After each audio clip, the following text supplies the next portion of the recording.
नमस्कार मित्रों, स्वागत है। वादे के अनुसार हम वीडियो बनाने के लिए आतुर हैं। आज वैसे भी संडे का दिन है। मित्रों, ये ध्यान रखिएगा, कोरोना बढ़ता चला जा रहा है और अभी टीवी न्यूज हम देख रहे थे 10,000 के आर पार कोरोना के केसेस पूरे इंडिया में हो गए हैं।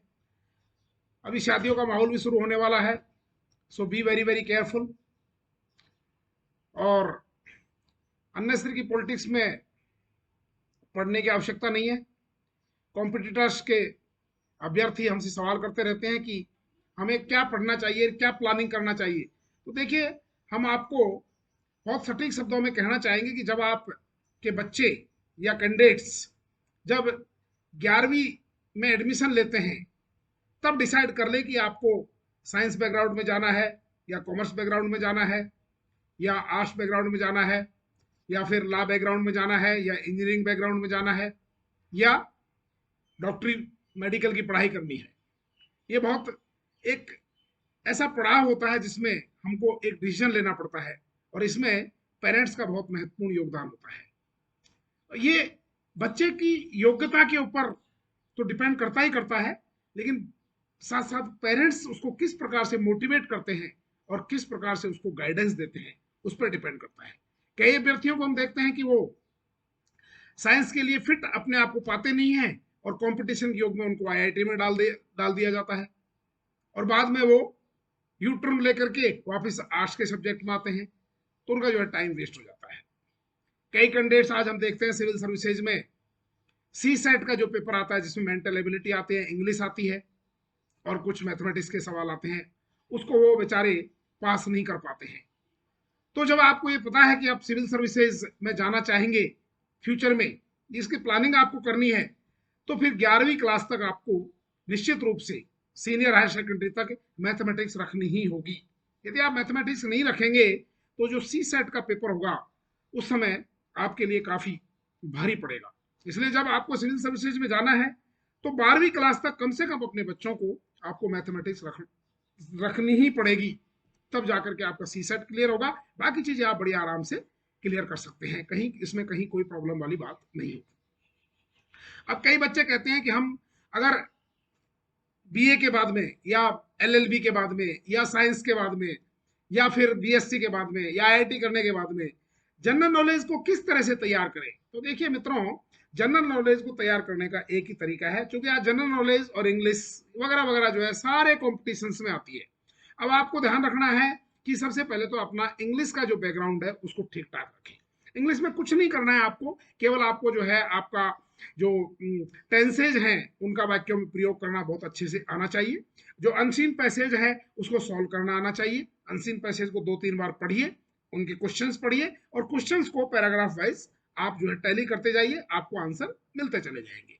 ये तो हो गई इंग्लिश की बात।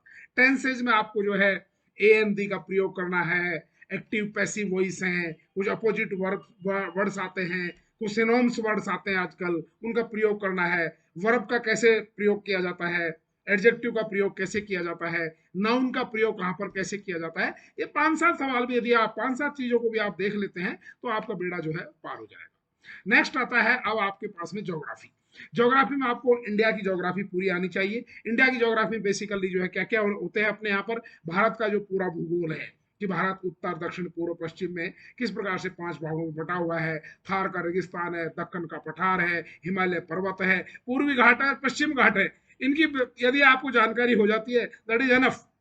उसके साथ साथ गंगा नदी कहाँ से निकल करके कहाँ गिरती है, यमुना नदी कहाँ से निकल करके कहाँ गिरती है, उनके किनारे किनारे पर कितने कितने जो है तो कौन कौन से सिटीज बसे हुए हैं, कौन कौन से दर्शनीय स्थान है, नर्मदा नदी कहाँ से गिर करके और जा करके और अरब सागर में गिरती है, ये सब चीजें, कावेरी कहाँ से गिरती है, ये सब चीजें आपको आनी चाहिए। That is enough.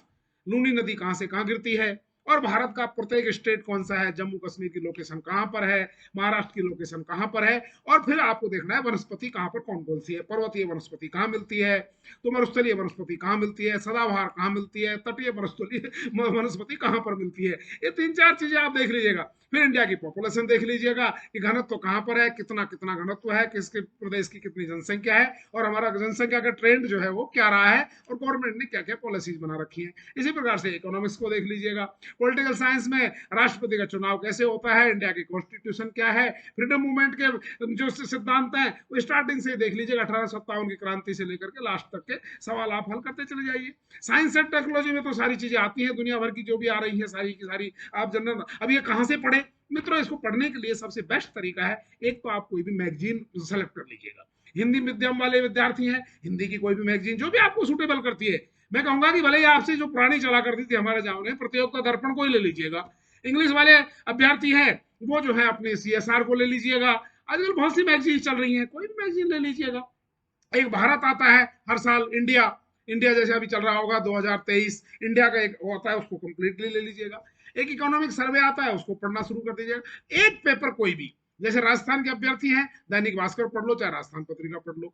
यदि इंग्लिश माध्यम से पढ़ना चाहते हैं तो नवभारत टाइम्स पढ़ लीजिएगा, चाहे आप इंडियन एक्सप्रेस पढ़ लीजिएगा, जो भी पेपर आपको देखना है, टाइम्स ऑफ इंडिया देख लीजिएगा, वट इट बी।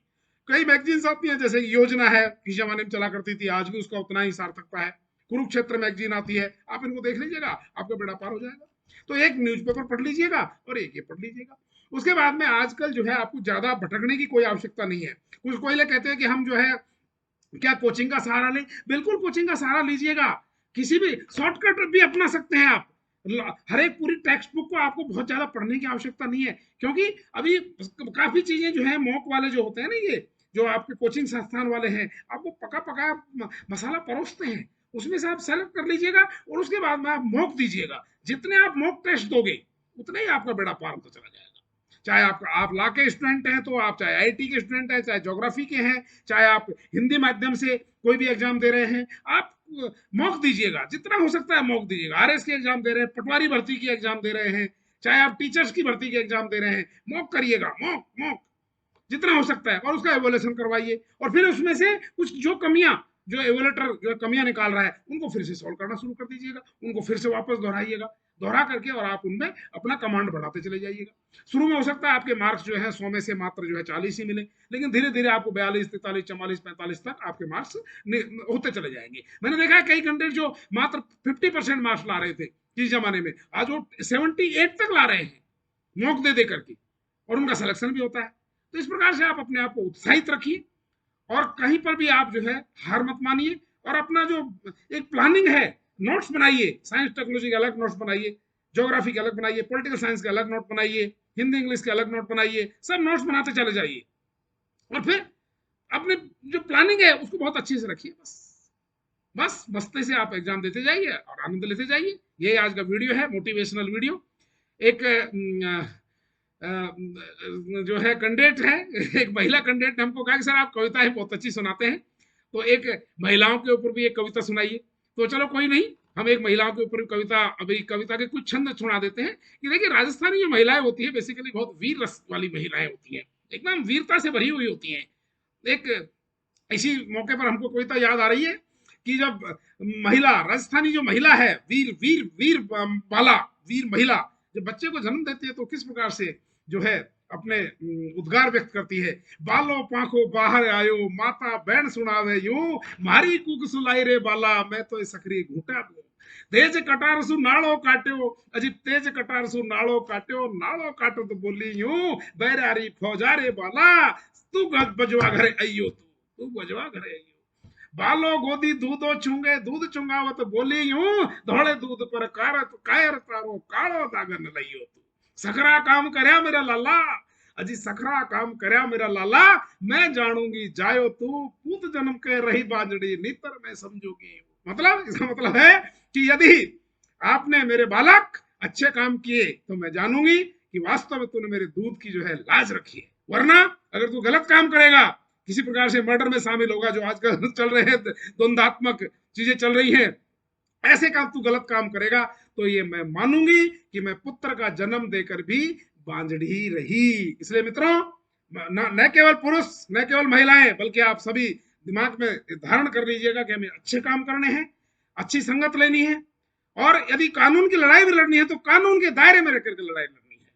आप आइए, हम कानून के मास्टर हैं, हम कोर्ट के ऑफिसर हैं, आपको हम हर तरीके से गाइड करेंगे, सलाह देंगे, सही सलाह देंगे, उत्तम सलाह देंगे। आज भी हमारे पास में एक बहुत बेचारे गरीब एक सफाई कर्मी आए थे, हमने उनका केस हम डालना चाहते तो डाल सकते थे, लेकिन हमने उनको सलाह दी संविदा के बेस पे बेचारा लगा हुआ है, अगर केस डालोगे संविदा वाला आपको निकाल देगा 1 मिनट में, सफाई कर्मचारी से निकाल देगा। 1800 रुपए पर मंथ आ रहे हैं। हम बिल्कुल सही सलाह देते हैं, उत्तम सलाह देते हैं, गलत सलाह नहीं देते।